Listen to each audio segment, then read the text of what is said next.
Breaking news చూస్తున్నాం. Parliament ఎన్నికలు సమీపిస్తున్న వేళ బీజేపీ ఎంపీ అభ్యర్థులతో కీలక సమావేశం నిర్వహించింది.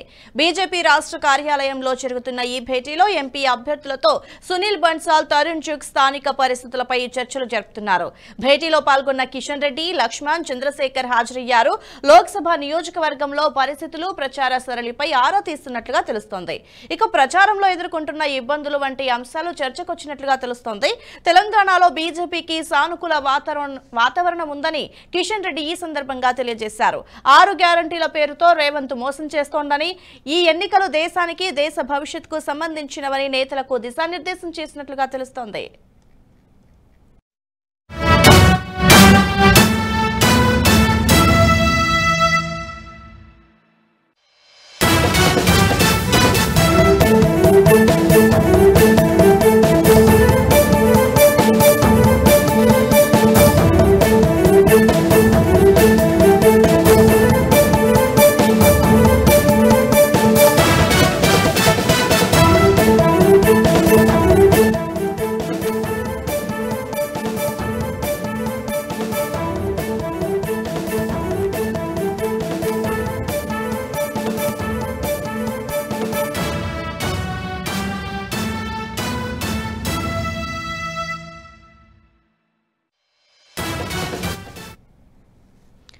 బ్రేకింగ్ న్యూస్ చూస్తున్నాం. పార్లమెంట్ ఎన్నికలు సమీపిస్తున్న వేళ బీజేపీ ఎంపీ అభ్యర్థులతో కీలక సమావేశం నిర్వహించింది. బీజేపీ రాష్ట్ర కార్యాలయంలో జరుగుతున్న ఈ భేటీలో ఎంపీ అభ్యర్థులతో సునీల్ బన్సాల్, తరుణ్ చుగ్ స్థానిక పరిస్థితులపై చర్చలైతే జరుపుతున్నారు. ఈ భేటీలో కిషన్ రెడ్డి, లక్ష్మణ్, చంద్రశేఖర్ హాజరయ్యారు.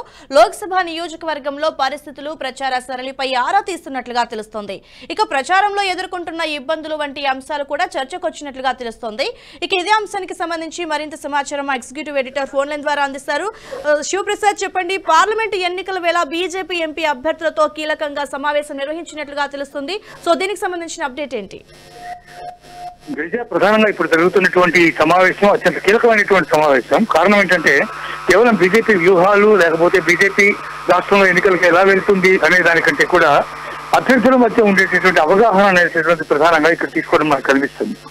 అంటే చాలా చోట్ల నుంచి బీఆర్ఎస్ నుంచి ఎవరైతే బీజేపీ పార్టీలోకి ఇటీవల జాయిన్ అయ్యారో, బీబీ పాటిల్ కావచ్చు, లేకపోతే రాములు కుమారుడు అనేటువంటి భరత్ కావచ్చు, ఇలా మిగిలినటువంటి కీలకమైనటువంటి నేతలందరూ కూడా చాలా మంది అక్కడి నుంచి వచ్చేసి బీజేపీలో జాయిన్ అయినటువంటి పరిస్థితి. వీళ్ళల్లో ఈ కొత్తగా జాయిన్ అయినటువంటి ఈ ఎంపీ అభ్యర్థులు ఎవరైతే ఉన్నారో వీళ్ళందరికీ కూడా స్థానికంగా కొంత ప్రతిఘటన ఎదురవుతోంది. అంటే చాలా చోట్ల బీజేపీకి సంబంధించినటువంటి స్థానిక నేతలు కానీ, అటు క్రితం టికెట్ ఆశించినటువంటి నేతలు కానీ వీళ్ళంతా కూడా బీజేపీకి సంబంధించి కొత్త వాళ్ళు చేర్చుకుని వాళ్ళందరికీ ఇక్కడ సీట్లు ఇవ్వడానికి సంబంధించి చాలా గట్టిగా వాళ్ళు వ్యతిరేకిస్తున్నటువంటి పరిస్థితి ఉంది. ఉదాహరణ నల్గొండ తీసుకుందాం. నల్గొండలో చాలా తీవ్రమైనటువంటి వ్యతిరేకత ఎక్కువ వ్యక్తమవుతోంది అక్కడ టికెట్ ఇచ్చినటువంటి వ్యక్తికి. కాబట్టి వీటన్నిటిని సరిదిద్దడం కోసం ముఖాముఖి మొత్తం ఎంపీ క్యాండిడేట్స్ ఎవరైతే ఉన్నారో వారందరితో కూడా రాష్ట్ర అధ్యక్షుడు కిషన్ రెడ్డి, అలాగే రాష్ట్రానికి బాధ్యుడైనటువంటి సునీల్ బన్సాల్, అలాగే మిగిలినటువంటి చంద్రశేఖర్, వీళ్ళందరూ కూడా దీనికి సంబంధించి కంటిన్యూస్ గా వారితో మాట్లాడుతూ ఉన్నారు. ప్రతి క్యాండిడేట్ కి స్థానికంగా ఎదురవుతున్నటువంటి సమస్యలు ఏమున్నాయి, అక్కడ ఎట్లాంటి వ్యతిరేకత వ్యక్తం అవుతుంది, ఎందుకు వ్యక్తం అవుతుంది, దాన్ని ఎట్లా నివారించాలి, నాకు ఎటువంటి దిద్దుబాటు చర్యలు తీసుకోవాలి, తదితర అంశాలన్నీ కూడా దీంట్లో చాలా కీలకంగా మారినాయి. వాటన్నిటి గురించి ప్రత్యక్షంగా ముఖాముఖి మాట్లాడేందుకు ఈ సమావేశం ఏర్పాటు చేశారు. ఆ సమావేశం ప్రస్తుతం జరుగుతూ ఉంది. గిరిజ సమావేశం అయిన తర్వాత వీళ్ళందరూ కూడా ఎట్లాంటి సూచనలు చేశారు, దాన్ని సర్దుబాటు చేయడానికి ఎటువంటి ప్రయత్నాలు చేస్తున్నారు, తదితర అంశాలన్నీ కూడా తెలిసే అవకాశం కనిపిస్తుంది.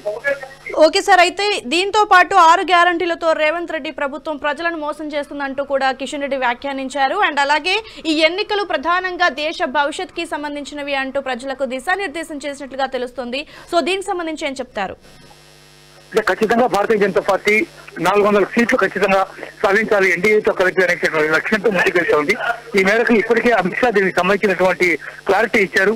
ప్రతి సభలో కూడా ఆయన పాల్గొన్నప్పుడు ఖచ్చితంగా 10 సీట్లు గెలిచి తీరాలి అనేటటువంటి విషయాన్ని చేసినటువంటి నేపథ్యంలో దానికి సంబంధించి కిషన్ రెడ్డి ప్రధానంగా మాట్లాడారు. ఎందుకంటే దేశంలో మోడీ పరిపాలన కొనసాగాలి అంటే ఖచ్చితంగా మోడీ చేస్తున్నటువంటి సంక్షేమ కార్యక్రమాలు, అభివృద్ధి కార్యక్రమాలు వీటన్నిటిని కూడా ఎప్పటికప్పుడు వెంటనే తీసుకెళ్లి వాటన్నిటి కూడా ప్రజలకు చెప్పాల్సినటువంటి అవసరం ఉంది. అందులో కనుక విఫలమైతే మనం చేస్తున్నటువంటి లక్ష్యం ఏదైతే ఉందో లక్ష్యానికి దెబ్బతగిలే అవకాశం ఉంది. కాబట్టి ఖచ్చితంగా అందరూ కూడా ఏం జరుగుతుంది అనే దాని మీద ప్రజలందరికీ చెప్పాల్సినటువంటి అవసరం ఉంది. వీటికి సంబంధించి కిషన్ రెడ్డి ప్రధానంగా మాట్లాడారు. భారతీయ జనతా పార్టీ చేస్తున్నటువంటి సంక్షేమం కానీ, అభివృద్ధి కానీ, లేదా ఇంటర్నల్ సెక్యూరిటీ లేకపోతే ఎక్స్టర్నల్ సెక్యూరిటీ ఇవన్నీ కూడా ప్రధానమైనటువంటి విషయాలుగా వాటన్నిటి కూడా ప్రజలకు తెలియచెప్పాల్సినటువంటి అవసరం ఉంది. అనేక రకమైనటువంటి పథకాలు ప్రవేశపెట్టారు. వాటన్నిటిని కూడా అన్ని ప్రజలకు అందుతున్నాయా, ఆ పథకాలు ఎవరు స్వీకరిస్తున్నారో ఎవరు స్వీకరించట్లేదు, వాటికి సంబంధించినటువంటి వివరాలు కూడా ప్రజలకు చెప్పాల్సినటువంటి అవసరం ఉంది. చాలా చోట్ల రాష్ట్ర ప్రభుత్వాలు కేంద్ర ప్రభుత్వం యొక్క పథకాలు ఏవైతే ఉన్నాయో వాటిని తమ పథకాలుగా చెప్పుకుంటూ తామే అవన్నీ చేస్తున్నట్టుగా చెప్పుకునేటటువంటి పరిస్థితి కనిపిస్తుంది చాలా చోట్ల.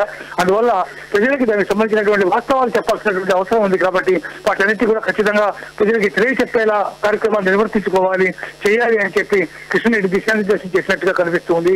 Girija, thanks for the update sir.